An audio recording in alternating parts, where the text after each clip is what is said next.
Editor's note: the following contains spoilers for the Black Phone.Most horror movies that deal with a serial killer usually spends some time building a tragic backstory that explains why a person can become a monster. More than often, a serial killer is someone who suffered some sort of abuse in their childhood, which leads them to create a twisted association between pleasure and other people's pain. This approach helps humanize the serial killer and sometimes gives their victims tools to find some connection with their captor. However, in The Black Phone, Scott Derrickson does the exact opposite, depriving Ethan Hawke's grabber of a past and, in doing so, removing his humanity. The reason why the grabber is so scary in The Black Phone is that we don't know for sure what led him to perform some hideous acts. All we can see is a scary mask and an angry man who cannot be reasoned with.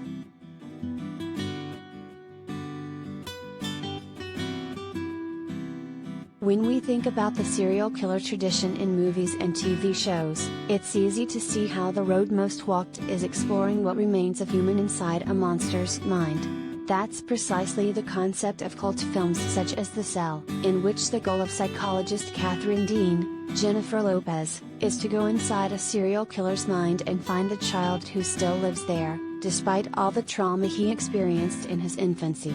In a similar fashion, series such as Dexter and You gather a massive audience due to their cautious exploration of deeply broken characters.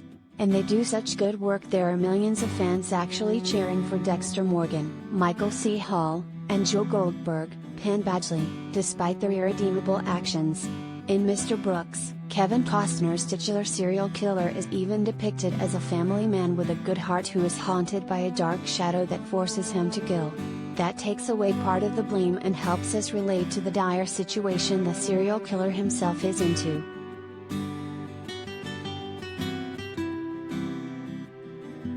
Films and TV shows also try to explore the humanity of serial killers by giving their actions a higher meaning. Jigsaw's Tobin Bell crusade to force people to cherish life has already been repeated for 2 decades in the Saw franchise. As for David Fincher's Say 7N, the film explores the despicable actions of a man who still has some reason when he claims the world is drowning in apathy and self-destruction. Of course, we also have charming serial killers, like Mads Mikkelsen in Hannibal, which is arguably a love story besides a crime show.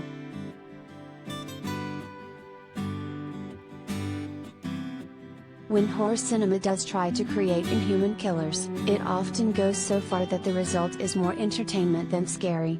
We all love slasher films, but no one feels like the menaces of the Texas Chainsaw Massacre and Halloween could be hiding just down the street. And that's precisely why we can rejoice in all the over-the-top deaths that paint the screen red with blood. Slashers are gruesome fun that allows us to leave the fear behind in the theater because the killer is an improbable monster.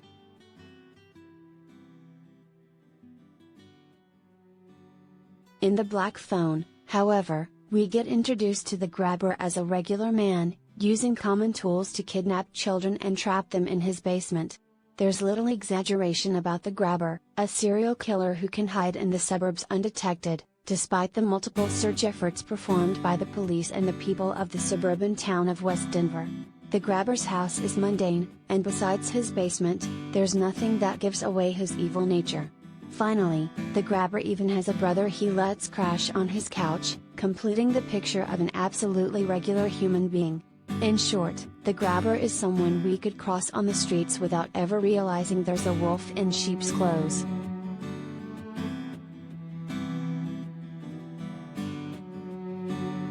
The grounded life of the grabber makes his killing habits scarier because no one could suspect he was hiding children in his basement. That's a disturbing reminder we all could have already crossed paths with a serial killer without even realizing it. What's worse is that, since we don't know anything about grabber's past and motivations, we cannot comprehend his actions. There's no evident reason for the grabber to do what he does, so what's stopping anyone from putting on a scary mask and torturing others? And what's preventing us from becoming victims?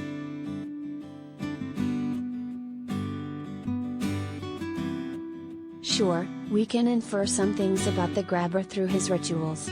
His fixation on naughty boys, his intentions of punishing evil deeds, and his somewhat apologetic conversations with Finney, Mason Thames, help paint a picture of someone who also suffered a violent family.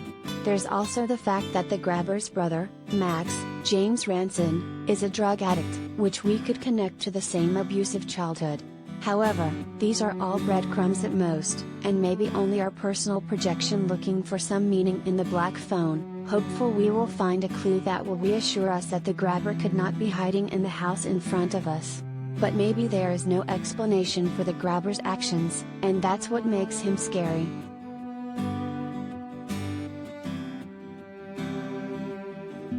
Just as in both Creep movies and even No Country for Old Men, The Black Phone introduces a serial killer without a past, who's scarier exactly because of that.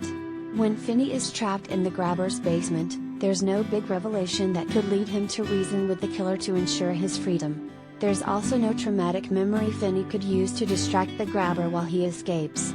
Instead, there's only a force of evil, methodically trapping, torturing, and killing children while his neighbors go on with their lives, unaware of the horrors happening just a few feet away.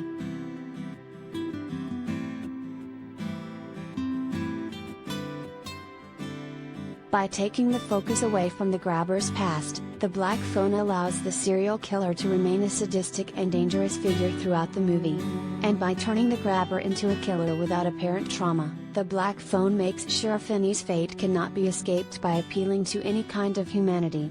The idea that grabber could hide so well is scary, but the notion there's no real motivation for his crimes is more terrifying.